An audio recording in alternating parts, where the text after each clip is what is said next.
জানেন তো, প্যানেল আপনার জ্ঞান নয়, আপনার ভাবনার ধরন দেখে। এসএলএসটি ইন্টারভিউতে সাবজেক্ট বেসড প্রশ্নই আপনাকে আলাদা করে তুলবে।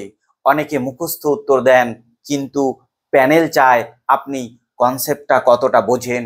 ওরা দেখে আপনি ছাত্রকে কিভাবে শেখাতে পারেন, কতটা সহজভাবে শেখাতে পারেন। তাই তিনটি জিনিস মেনে চলুন। 1 নাম্বার, কনসেপ্ট পরিষ্কার করুন, কেবল ডেফিনিশন নয়, এক্সাম্পল দিন। সিম্পল ভাষায় বোঝান, যেন ছাত্র শুনছে মনে হয়। রেফারেন্স বুক মেনশন করুন, এটা আপনার গভীরতা প্রমাণ করে। আর যদি কোনো প্রশ্ন না জানেন, আত্মবিশ্বাস হারাবেন না। শান্তভাবে বলুন, I will verify it and get back sir. এটাই অনেস্ট কনফিডেন্স।